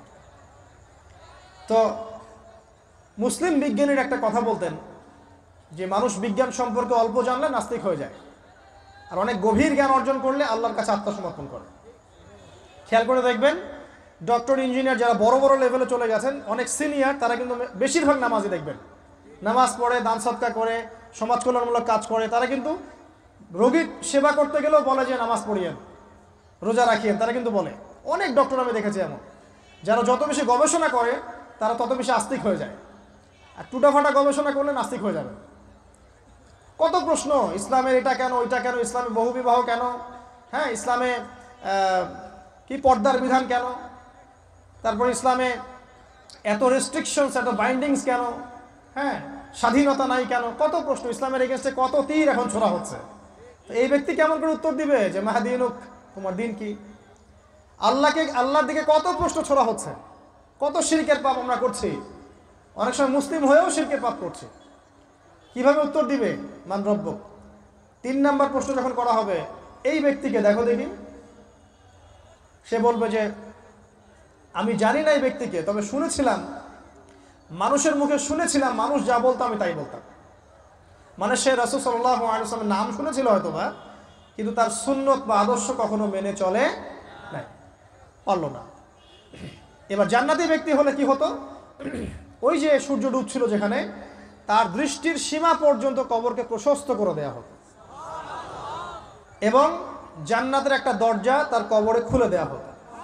এটা কিভাবে করা হবে সেটা আল্লাহ পাক জানেন, এটার ব্যাখ্যা করার জ্ঞান আল্লাহ আমাদেরকে দেন নাই। যেই মানুষের ক্ষুদ্র জ্ঞানে মানুষ ব্যাকটেরিয়া ভাইরাস নিয়ে গবেষণা করতে হিমশিম খেয়ে যায়, সে মহাবিশ্বের স্রষ্টা নিয়ে কিভাবে গবেষণা করবে? আল্লাহ পাকের অসীম জ্ঞানের সামনে আমার জ্ঞান কি? খুবই ক্ষুদ্র। এটা হাদিসে এসেছে বুখারী শরীফের মধ্যে, যে একটা মহাসমুদ্রের মধ্যে যদি একটা পাখি 1 ফোঁটা পানি উঠিয়ে নিয়ে যায়, ওই 1 ফোঁটা পানি হচ্ছে মহাবিশ্বের জ্ঞান, আর বাকি পুরো মহাসাগর হচ্ছে আল্লাহ পাকের জ্ঞান। তো আমরা এই ক্ষুদ্র জ্ঞানের মানুষ হয়ে আল্লাহর জ্ঞানকে কেমন করে পেনিট্রেট করতে পারি? তো আল্লাহ পাক জান্নাতের দরজাগুলো খুলে দিবেন, একটা দরজা খুলে দিবেন, সেখান থেকে বাতাস আসবে, সে জান্নাতের নাজ নেয়ামত উপভোগ করতে থাকবে এবং তার রূহটাকে সবুজ রঙের পাখির আকৃতিতে জান্নাতে রেখে দেওয়া হবে। ইল্লিন মানে ওখানে জান্নাতের নিয়ামত সে পাবে। এটাকে বলা হয় দারুল বারজাখ বা বারজাখের জীবন। জীবন অনেকগুলো, একটা ছিল রুহের জগৎ। রুহের জগতে আমরা সবাই ছিলাম। শোনেন, রুহের জগতে যার সাথে যার বন্ধুত্ব ভালোবাসা গভীর ছিল, দুনিয়াতে তার সাথে তার ভালোবাসা বেশি। এটা হয়তো জানেন না, জানতেন হাদিসটা? রুহের জগতে যদি কখনো আপনার সাথে আমার দেখা হয়ে থাকে, দুনিয়াতে আপনার সাথে আমার দেখা হবে ইনশাআল্লাহ। রুহের জগতে যদি আপনার আমার মধ্যে ঘনিষ্ঠ ভালোবাসা থেকে থাকে, এখানেও ভালোবাসা হয়ে যাবে ইনশাআল্লাহ। এটা বলে আমি আবার তোমাদের বয়ফ্রেন্ড গার্লফ্রেন্ড ভালোবাসা বুঝাই নাই, ওই ভালোবাসার কথা বলি নাই। আবার রুহের জগতে বিদ্বেষ, এখানেও দেখবেন বিদ্বেষ। ওটা একটা জগৎ ছিল যেখানে আল্লাহ পাক সমস্ত আদম সন্তানকে সৃষ্টি করে তাদের রুহটাকে রেখেছিলেন এবং ওয়াদা নিয়েছেন। কি ওয়াদা? আল্লাহ পাক বলেছিলেন আলাস্তু বিরব্বিকুম, সূরা আরাফের 182 নম্বর আয়াত পড়ে দেখবেন, 182 নম্বর আয়াত। আল্লাহ পাক বলেছিলেন যে আমি ওয়াদা নিয়েছিলাম, আলাস্তু বিরব্বিকুম, আমি কি তোমাদের রব নই? আমরা সবাই বলেছিলাম বেলা ইয়া রব্বি, অবশ্যই আপনি আমাদের রব।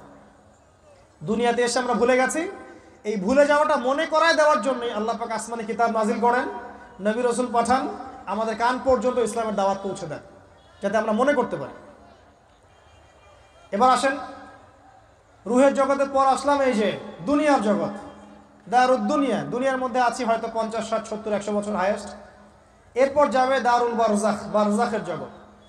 পাপী ব্যক্তি হলে জাহান্নামের দরজা খুলে দেওয়া হবে আর জাহান্নামের সে আযাব ভোগ করতে থাকবে, এবং পুণ্যবান ব্যক্তি হলে জান্নাতের দরজা খুলে দেওয়া হবে এবং এর নাজ নেয়ামত সে ভোগ করতে থাকবে। তখন তাকে বলা হবে এটা জান্নাতের সেই জায়গা যেখানে তুমি থাকবে। এটা দেখার সাথে সাথে, শোনার সাথে সাথে তার যে খুশি উৎফুল্লতা আরও অনেক বেড়ে যাবে এবং সে কী করবে জানেন?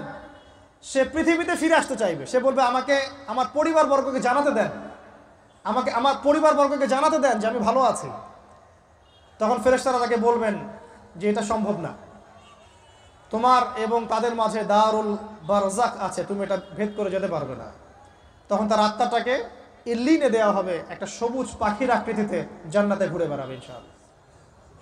আর যদি জাহান্নামী হয় তাহলে যে বললাম দরজা খুলে যাবে জাহান্নামের, মর্মান্তিক আযাব তার দিকে আসতে থাকবে, কবর সংকুচিত হয়ে আসবে এমনভাবে যাতে তার বাম পাজর ডান পাজরের ভিতরে এইভাবে ঢুকে যাবে, নাউযুবিল্লাহ। এবং এই আযাব চলতে থাকবে ইলা ইয়াউমি ইউবআসুন, পুনরুত্থানের দিন পর্যন্ত। এখন এই যে হাদিসটা আপনারা শুনলেন, এই হাদিসটা ব্যক্তিকেন্দ্রিক নয় কি? এখানে 3টা বিষয় আপনাকে ফোকাস করতে হবে আমাদেরকে। 1, তাওহীদ, আল্লাহ পাকের তাওহীদ। 2, রিসালাত, রাসূলুল্লাহ সাল্লাল্লাহু আলাইহি ওয়াসাল্লামের রিসালাত, এবং আখিরাত, পরকাল। এই 3টা বিষয় খুব স্বল্প কথায় বলছি। দেখুন, তাওহীদ কি? আল্লাহ পাকের একত্ববাদ। এক আল্লাহকে আপনি সৃষ্টিকর্তা মানবেন, রিজিক দাতা মানবেন, পালন কর্তা মানবেন, সন্তান দাতা, ভালো মন্দের মালিক, সমস্ত কিছুর মালিককে আল্লাহ। আল্লাহ আল্লাহ আমাকে বাঁচিয়ে রেখেছেন, আল্লাহ আমাকে মৃত্যু দিবেন, আল্লাহ আমাকে রিজিক দেন, আল্লাহ আমাকে সন্তান দিবেন, আল্লাহ আমার ভালোর মালিক, আল্লাহ মন্দের মালিক, আল্লাহ সমস্ত কিছুর মালিক। এই কনসেপ্ট পরিষ্কার থাকবে, লা ইলাহা ইল্লাল্লাহ পরিষ্কার থাকবে। সমস্ত বিষয় কার পক্ষ থেকে? আল্লাহর পক্ষ থেকে। এই তাওহীদ, সংক্ষিপ্ত কথায় বললাম তাওহীদ। এর মধ্যে তিনটা ক্লাসিফিকেশন আছে, রুবুবিয়্যাত, উলুহিয়্যাত, আসমা ও সিফাত। এটা আপনারা কিতাবুত তাওহীদ বই থেকে পড়ে নিয়েন। সংক্ষেপে বলে দেই, রুবুবিয়্যাত আল্লাহ পাকের সমস্ত বিষয়গুলো তার দিকে সম্বন্ধ করা, সৃষ্টিকর্তা, পালনকর্তা, রিজিক দাতা সবকে আল্লাহ। উলুহিয়্যাত কি? দুনিয়াতে এসেছি আল্লাহ পাকেরই দাসত্ব করতে হবে, অন্য কারো দাসত্ব চলবে না, তাওহীদ উলুহিয়্যাত। আসমা ও সিফাত কি? আসমা সিফাত মানে হচ্ছে আল্লাহ পাকের নাম গুণাবলীগুলো আছে, আল্লাহ পাক রহমান, আল্লাহ পাক রাহিম, আল্লাহ পাক রাজ্জাক, হ্যাঁ, আল্লাহ পাক গফুর, আল্লাহ পাক শদীদুল ইকাব, সমস্ত গুণাবলী কার? আল্লাহ। এই হলো আসমা সিফাত। আল্লাহ পাক যেমন, আল্লাহ পাক তেমন, আল্লাহ পাক নিজের মতো, কারোর সাথে তুলনীয় নন। হুয়াল্লাহু আহাদ, একক, আল্লাহুস সামাদ, তিনি অমুখাপেক্ষী, লাম ইয়ালিদ ওয়া লাম ইউলাদ, তিনি জন্ম দেননি, জন্মিতও নন, ওয়া লাম ইয়াকুল লাহু কুফুয়ান আহাদ, তার সমতুল্য আর কিছুই নাই। আল্লাহ থেকে সব কিছু হয়, এটাই হলো তাওহীদ। এখন এর অপোজিশন কি? শিরক। তাওহীদের বিরুদ্ধে গেলে কি হয়ে যাবে? শিরক। কেউ যদি মনে করে যে আল্লাহ ছাড়া কেউ আমাকে জীবন দিতে পারে, আল্লাহ ছাড়া কেউ আমাকে মারতে পারে, আল্লাহ ছাড়া কেউ আমাকে রিজিক দিতে পারে, অথবা আল্লাহ ছাড়া কেউ সন্তান দিতে পারে, আল্লাহ ছাড়া অন্য কারো কাছে কেউ যদি দোয়া করে, আল্লাহ ছাড়া অন্য কারো জন্য নজর মানত করে, আল্লাহ ছাড়া অন্য কারোর নামে কসম খায়, আল্লাহর হালালকে হারাম করে দেয়, আল্লাহর হারামকে হালাল করে নেয়, ঠিক আছে? আল্লাহ থেকে শুভ অশুভ আসে না, শুভ আল্লাহর পক্ষ থেকে আসে, অশুভ শয়তানের পক্ষ থেকে আসে, এমনও যদি কেউ মনে করে, শুভ অশুভ দুটোই আল্লাহর পক্ষ থেকে আসে, কিন্তু কেউ যদি মনে করে না শুভগুলো আল্লাহর পক্ষ থেকে, অশুভগুলো শয়তানের পক্ষ থেকে, এমনও যদি মনে করে, শিরক হয়ে যাবে। মুসলিমরা চলাফেরায় শিরক করছে। এখন মুসলিমরা আল্লাহ ছাড়া অন্য কারো কাছে চাচ্ছে, মুসলিমরা অনেকে কবরে সেজদা করছে, মুসলিমরা অনেকেই মৃত মানুষের কাছে দোয়া করছে, হাতে বালা পরে আছেন, খোলেন না। কেন খোলেন না? ভয়ে, যদি আপনার ক্ষতি হয়, শিরক। মুসলিমরা দেখবেন আগুনের সামনে মাথা নত করছে, মুসলিমরা এখন মেডিটেশন করে, ধ্যান করে, মুসলিমরা জিনকে তাবে করতেছে, অনেক সময় দেখা যায় মুসলিমরা জাদু করতেছে, জাদুবিদ্যা, কুফরি কালাম করছে না? করছে, সবই শিরক, সবই শিরক। মুসলিমরা দেখবেন আল্লাহর হালাল যেগুলো আছে এগুলোকে হারাম করে ফেলছে, আবার অনেক সময় আল্লাহর হারামগুলোকে হালাল করে নিচ্ছে। সুদ কি ভাই? এখানে ফরজ, হালাল করে নেওয়া হয়েছে। মদ কি? তোমাদের কাছে তো ওয়াজিব, না খাইলে ঘুম হয় না। তো এই যে আল্লাহর হারামগুলোকে কি করছি আমরা? হালাল করে ফেলছি, এটাও শিরক, কুফরি একটা। তো এক কথায় তাওহীদের উপর যারা থাকবে, মান রব্বক উত্তর দিতে পারবে ইনশাআল্লাহ। যারা শিরক করে ফেলবে ওই অবস্থায় মারা যাবে, মান রব্বক উত্তর দিতে পারবে না। আমার কথা কি বোঝা যাচ্ছে? আমি সহজ করার চেষ্টা করছি, কিন্তু হয়তো পারছি না, এটা আমার ব্যর্থতা। এক কথায় যদি আমরা কবরের প্রথম প্রশ্নের উত্তর দিতে চাই, তাহলে আমাদেরকে অবশ্যই তাওহীদের উপর থাকতে হবে, শিরকে যাওয়া যাবে না। প্রিয় ভাইরা, শিরকের পাপ থেকে আজকে তওবা করে ফেলবেন। আল্লাহ জেনে না জেনে জীবনে যত শিরক করেছে আল্লাহ মাফ করে দাও, আমিন। এবং আগামী দিনগুলোতে শিরকের পাপে লিপ্ত হয় না। প্রিয় ভাইরা, যদি আপনার আমল নামে আসমান জমিন সমানও পাপ থাকে, শিরকের পাপটুকু না থাকে, আল্লাহ পাক আপনার পুরো পাপ মাফ করতে পারবেন ইনশাআল্লাহ। আল্লাহ পাক বলেছেন, মেরাজের রাতে নবী সাল্লাল্লাহু আলাইহি ওয়াসাল্লামকে আরশে আজিমের কাছে উঠিয়ে নিয়ে আল্লাহ পাক 3টা ওহী করেছেন। কয়টা ওহী? একটা ছিল 5 ওয়াক্ত নামাজ, ঠিক আছে? 2 নাম্বার হচ্ছে সূরা বাকারার শেষের 3টা আয়াত। 3 নাম্বার একটা ওয়াদা, একটা প্রতিশ্রুতি। সেটা কি? হে মুহাম্মদ সাল্লাল্লাহু আলাইহি ওয়াসাল্লাম, তোমার উম্মতের মধ্যে কেউ যদি আসমান জমিন সমান পাপ নিয়ে আমার সামনে হাজির হয়, কিন্তু আমার সাথে কাউকে শরিক না করে, শিরক না করে, তাহলে আমি আল্লাহ তার সামনে আসমান জমিন সমান ক্ষমা নিয়ে হাজির হব, মানে মাফ করে দেওয়া হবে ইনশাআল্লাহ। অতএব শিরকের পাপে যায় না, ইনশাআল্লাহ জান্নাতে যাওয়া যাবে। যে ব্যক্তি মন থেকে একবার লা ইলাহা ইল্লাল্লাহ পড়েছে, সমস্ত বিষয় আল্লাহর দিকে সুপর্দ করে, তার অন্যান্য অনেক পাপ থাকতে পারে, আল্লাহ পাক চাইলে সব পাপ মাফ করতে পারে। অতএব মান রব্বক উত্তর দিতে চাইলে শিরকের পাপে যাওয়া যাবে? যাবে না। আধুনিক শিরকের মধ্যে সবচেয়ে ভয়ঙ্করটা হচ্ছে এটা, যে আমরা আল্লাহর হালালকে হারাম করে নিচ্ছি, হারামকে আবার হালাল করে ফেলছে। এখানে যায় না, সব কিছু আল্লাহ থেকে আসে। দোয়া আল্লাহর জন্য করবেন, নামাজ আল্লাহর জন্যে, সব কিছু ইবাদত আল্লাহর জন্য, দিনই ইলম অর্জন আল্লাহর জন্যে। প্রতিটা কাজের করার আগে নিয়াত ফিক্স করবেন, কেন করব, পরকালীন স্বার্থ থাকলে করব, না হলে করব না। কেন তুমি টিকটকে যাবা না, কারণ পরকালীন কোনো স্বার্থ নাই। কেন তুমি ফ্রি মিক্সিং অ্যাফেয়ার্সে যাবা না, কারণ পরকালীন কোনো স্বার্থ নাই। কেন মদ খাবা না, পরকালীন কোনো স্বার্থ নাই। কেন মিউজিকে যাচ্ছ না, কারণ পরকালীন কোনো স্বার্থ নাই। কেন তুমি এই যে সুদ খাবা না, কারণ পরকালীন কোনো স্বার্থ নাই। যে কাজে পরকালীন কোনো স্বার্থ নাই, সে কাজে কোনো মুমিন মুসলিম নাই। কেন নামাজ পড়বো, কারণ পরকালীন স্বার্থ আছে। কেন রোজা রাখবো, পরকালীন স্বার্থ আছে। কেন আমি হালাল বিয়ে করব, হারাম জেনায় যাব না, পরকালের স্বার্থ আছে। কেন আমি যাকাত দিব, ব্যবসা করব, সুদ খাবো না, কারণ পরকালের স্বার্থ আছে। কেন ইসলামের দাওয়াত দিব, পরকালের স্বার্থ আছে। কেন হাদিস প্রচার করব, কারণ পরকালের স্বার্থ আছে। ইসলামের জন্য সবর করব কেন, পরকালের স্বার্থ আছে। পরকালের স্বার্থ যেখানে, মুসলিম সেখানে। পরকালীন স্বার্থ নাই, আমরা নাই। প্রত্যেকটা কাজ করার আগে নিয়াতটা ফিক্স করতে হবে, পরকালের কোনো স্বার্থ আছে। যদি বলে হ্যাঁ আছে, তাহলে করবে। স্বার্থ নাই, আমি নাই। কোনো ফজুল কি বাত বা ফাহেসা কোনো কাজ, এসব কাজে আমরা নাই, বিকজ এগুলোতে কোনো পরকালীন স্বার্থ নাই। ব্যাস, আমাদের জীবনের প্রতিটা মোমেন্ট, প্রতিটা সেকেন্ড আল্লাহর দেয়া দান। আমি নিজের ইচ্ছা মতো এটাকে অপব্যয় করতে পারি না। হ্যাঁ, আপনি মিউজিক শুনতে চান, আপনি সং পছন্দ করেন, আপনি নাশিদ শোনেন, ইসলামিক নাশিদ শোনেন, ওখানে আপনার ইমান একটু দীপ্ত হবে, পরকালীন স্বার্থ আছে। আপনি নিজের যৌন চাহিদাকে দমন করতে পারছেন না, হালালভাবে বিয়ে করে নেন। বিয়ে করার পর আপনি যত ইচ্ছা স্ত্রীকে মহব্বত করেন, প্রত্যেকটা মহব্বতে নেকি পাবেন। এমনকি স্ত্রীর দিকে নেক নজরে তাকাবেন, তাতেও নেকি। তার মুখে খাবার তুলে দেবেন, তাতেও নেকি। তার হাত ধরে হাঁটবেন, তাতেও নেকি। তাকে নিয়ে রাত্রে চাঁদ দেখবেন, তাতেও নেকি। আপনি আপনার নিয়তটাকে চেঞ্জ করেন, কাজের ডাইরেকশন চেঞ্জ করেন। পরকালের স্বার্থ থাকলে করবো, না হলে করবো না। আপনি পছন্দ করেন ঘুরে বেড়াতে, আল্লাহর দিনের দায়ী হয়ে ঘুরে বেড়ান না, সমস্যা কি। আল্লাহর জমিন ঘুরে দেখেন, এইসব অবান্তর কাজে লিপ্ত না থেকে আল্লাহ পাকের নিদর্শনগুলো ঘুরে দেখেন, আপনার ইমান বাড়বে ইনশাআল্লাহ। আপনার সংস্কৃতি ভালো লাগে, ইসলামিক সংস্কৃতি মেনে চলেন। আপনি কবিতা লিখতে ভালোবাসেন, ইসলামিক কোনো কবিতা লেখেন। আপনি উপন্যাস পড়তে ভালোবাসেন, ইসলামিক কোনো উপন্যাস পড়েন। আমি বলছি না এগুলোর বাইরে কোনো পড়াশোনা করা যাবে না, এমনটা আমি কিন্তু বলছি না। আমি বলছি আপনি আপনার পুরো কাজটাকে আগে ফিক্স করবেন, পরকালের কোনো স্বার্থ আছে কি নাই। যদি হ্যাঁ দেখা যায় হ্যাঁ পরকালের স্বার্থ ঠিক আছে, অবশ্যই করেন, কোনো সমস্যা নেই। আল্লাহ পাক বোঝার তৌফিক দান করুন। তো দেখুন প্রিয় ভাইরা, শিরকের পাপে যাওয়া যাবে না। এই শিরকের পাপ না থাকলে আমলনামায় ইনশাআল্লাহ আমরা জান্নাতে যাব এবং কবরের উত্তর দিতে পারবো ইনশাআল্লাহ। মান রব্বক, উত্তর পাস ইনশাআল্লাহ। তারপরে কি, মাদিনুক। এক কথায় ইসলামের অনেক বিধিবিধান আছে, নামাজ, কালিমা, সওম, যাকাত, হজ সব আছে। আমর বিল মারুফ, নাহি আনিল মুনকার, পিতামাতার খেদমত, প্রতিবেশীর অধিকার, স্ত্রীর অধিকার, তারপরে সন্তানদের অধিকার, যাকাত, সব কিছুই আছে। এখন যদি ইসলামের কিছু অংশকে মেনে নেন, কিছু অংশকে না মানেন, এটা কিন্তু কুফরি। ইসলামের কিছু অংশকে মানছেন, কিছু অংশকে মানছেন না, এটা কিন্তু কুফরি। ইসলামের পরিপূর্ণ বিধানটাকে যদি মেনে চলেন, ইনশাআল্লাহ আযজা ওয়া জাল আপনি মাদিনুক উত্তর দিতে পারবেন। আপনি আমল করতে পারেন না পারেন, মনে করেন আপনি আমল করতে পারছেন না, কিন্তু আপনি আকীদা পোষণ করছেন যে হ্যাঁ ইসলামে যা আছে আমি সব কিছু মেনে চলি, কিন্তু হয়তো আমল করতে গিয়ে আমি পারছি না। আমি হয়তো নামাজ 5 ওয়াক্ত পড়তে হয়, আমি জানি, আমি মানি, কিন্তু আমার মাঝে মাঝে মিস হচ্ছে, মাঝে মাঝে আমি জামাত মিস করে ফেলছি।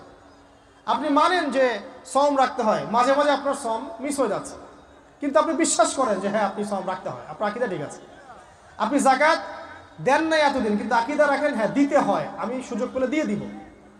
এই যে কনসেপ্টটা ক্লিয়ার রাখা যায় না, ইসলামের বিধানগুলো প্রতিটা আমি মানি মন থেকে, হয়তো আমল করতে গিয়ে আমি পেরে উঠতেছি না বা হয়ে উঠছে না। ইনশাআল্লাহ একদিন না একদিন আল্লাহ পাক আপনাকে তৌফিক দিবে ইনশাআল্লাহ, আল্লাহ পাক তৌফিক দান করুক। কিন্তু কনসেপ্ট যদি ক্লিয়ার না থাকে যে আমি কিছু অংশ মানি, কিছু অংশ মানি না, এটা ইসলাম হলো না। উদখুলু ফিস-সিলমি কাফা, পরিপূর্ণরূপে ইসলামে প্রবেশ করেন। দিনী বোন অনেকে আছে পর্দা হয়তো করতে পারছে না, কিন্তু মনে করে, বিশ্বাস করে যে পর্দা করতে হয়, এটা ফরজ। ইনশাআল্লাহ আল্লাহ চাইলে ওকে একদিন তৌফিক দিবে ইনশাআল্লাহ। হয়তো এখন মুখ খোলা আছে, হয়তো বা আগে গেঞ্জি টি শার্ট পরে ঘুরতো, এখন সেলোয়ার কামিজ পরছে, ঢিলে ঢালা জামা পরছে, এখনো বোরখা পরছে না। ওকে তুচ্ছ তাচ্ছিল্য করার দরকার নাই আপাতত। ওকে আরো আরো বুঝান, আরো নরম হন, আরো বুঝিয়ে সুঝিয়ে ইসলামের দিকে আনার চেষ্টা করে। এত দূর এসেছে, ওই পর্যন্ত যাবে ইনশাল্লাহ। কারণ ও বিশ্বাস করে হ্যাঁ পর্দা করতে হয়, আমি মানি পর্দা করতে হয়, কিন্তু আমি এখন করতে পারছি না, ইনশাল্লাহ করবো, আল্লাহ পাক চাইলে তৌফিক দিবেন ইনশাল্লাহ। তো এই যে বিষয়টা, যে ইসলামকে মনে আগে ধারণ করা, যে না আমি মানি ইসলামের প্রত্যেকটা বিধান ঠিক আছে। চুরি করলে চোরের হাত কাটতে হয়, ইসলাম বলেছে। ডাকাতি করলে শাস্তি আছে। জেনা যদি কেউ করে 100 বেত্রাঘাত, মদ খাইলে 40টা বেত্রাঘাত, ব্যভিচার যদি করে কেউ, এই পরকীয়া করে বিবাহিত ব্যক্তি, রজম। এগুলো কেসাস, একজন হত্যা করলে তাকেও কেসাস করতে হয়। এই বিধানগুলো আছে। এখন আপনি বলতে পারেন আমি এই ওয়ার্ল্ডের প্রেক্ষাপটে এটাকে বাস্তবায়ন করতে পারছি না, কিন্তু আমি বিশ্বাস করি ইসলামের বিধানগুলো আছে, এটা আল্লাহর বিধান। ইনশাল্লাহ আপনি মাফ পেয়ে যাবেন, ইনশাল্লাহ আল্লাহ চাইলে আপনি মাফও পেয়ে যাবেন। কিন্তু যদি মনে করেন না এই যুগের এগুলো চলেই না, আমি আল্লাহ পাকের এইসব বিধান কিচ্ছু মানি না, আমি যে বিধান বুঝি এটাই চূড়ান্ত, তাহলে খবর আছে, তাহলে মা দিনও উত্তর দিতে পারবেন না। তো বুঝেন, বিষয়টা বোঝেন, আকীদাটা ক্লিয়ার করেন যে না আমি পারতেছি না, এটা একটা বিষয়, কিন্তু আমি বিশ্বাস করি ইসলামের এগুলো অংশ। হয়তো আমি এখন পারছি না, ইনশাল্লাহ ভবিষ্যতে পারবো। আল্লাহ চাইলে আপনাকে তৌফিক দেবে ইনশাআল্লাহ। আমরা দোয়া করি আল্লাহ পাক আমাদেরকে পরিপূর্ণরূপে ইসলামে প্রবেশ করার তৌফিক দান করুন। আর সর্বশেষ কি, এটা যদি করতে পারে মা দিনকে উত্তর দিতে পারবে। মান নবীকে উত্তর কখন দিতে পারবে? যখন একজন ব্যক্তি সারা জীবন নবী সাল্লাল্লাহু আলাইহি ওয়াসাল্লামের সুন্নতের উপর আমল করতে পারবে। এই যে ঘুম থেকে উঠলেন, ব্যাস ব্রাশটা নিয়ে দৌড়ে চলে গেলেন বাথরুমে, কি জন্য? ঘুম থেকে উঠলেন, আগে চোখটা একটু ঘষতে হবে, মুখে হাত দিতে হবে, তারপরে আপনি দোয়া পড়বেন। কি দোয়া পড়বেন? আলহামদুলিল্লাহিল্লাযী আহইয়ানা বা'দা মা আমাতানা ওয়া ইলাইহিন নুশুর। তারপরে আপনি যাবেন বাথরুমে। দোয়াটা না পড়ে কেন গেলেন? ঘুমাচ্ছেন, ঘুমানোর আগে আপনি অবশ্যই বলবেন।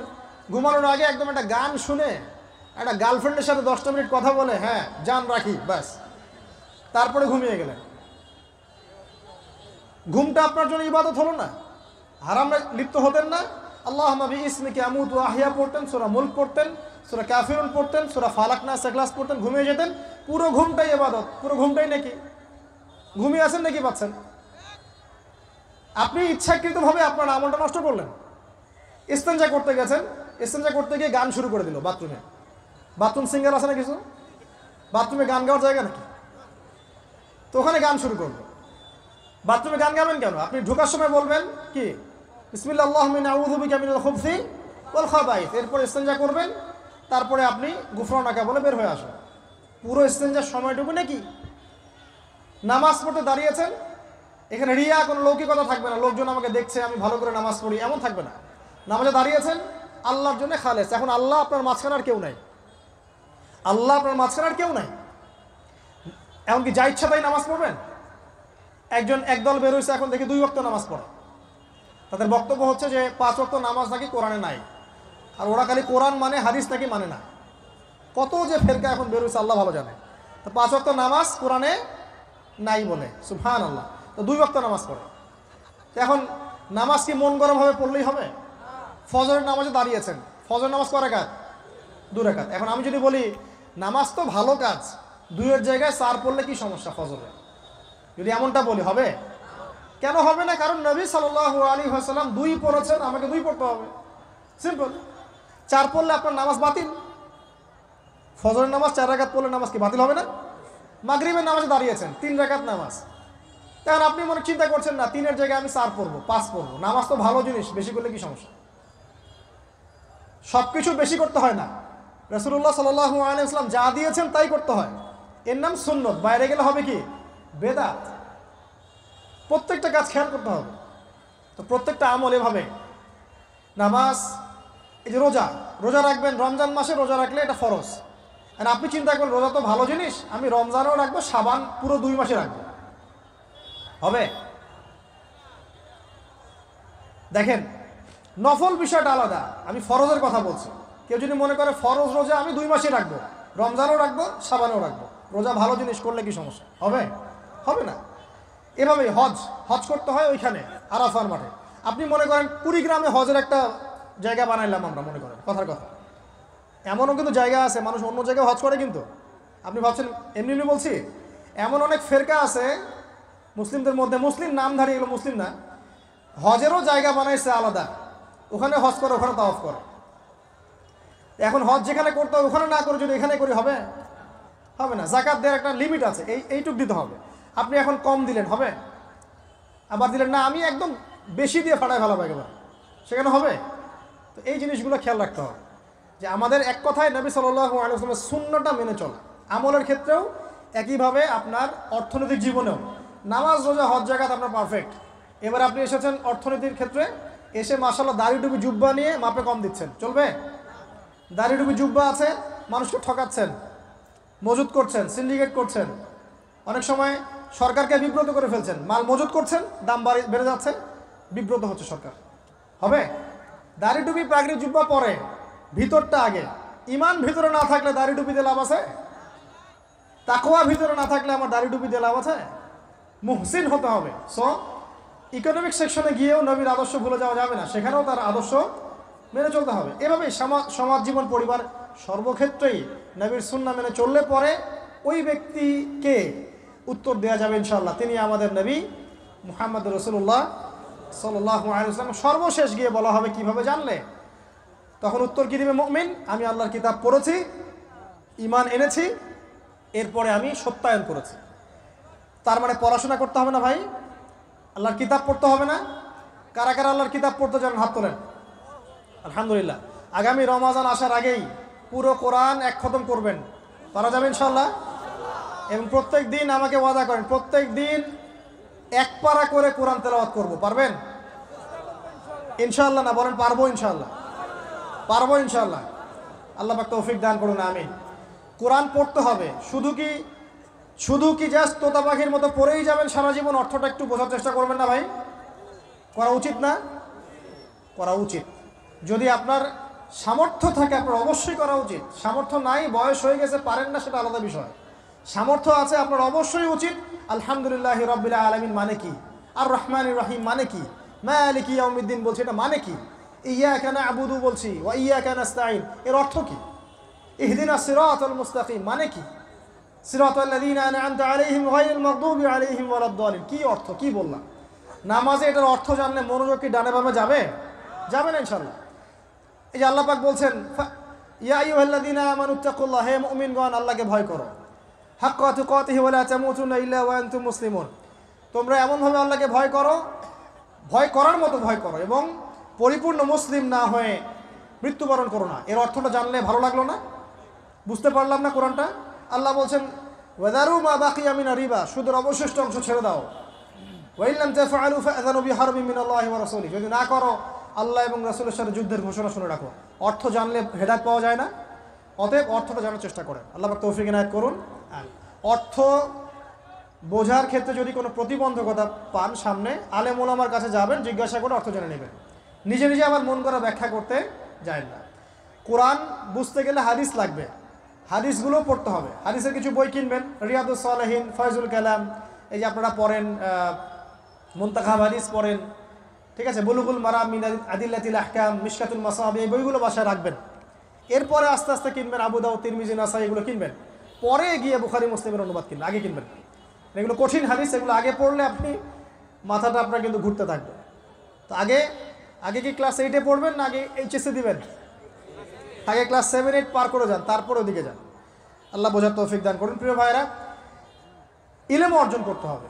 ইলম অর্জন করলে পরে আপনি তালেবে ইলমের পায়ের নিচে আল্লাহর ফেরেশতারা পাখা বিছিয়ে দিবে ইনশাআল্লাহ তাআলা।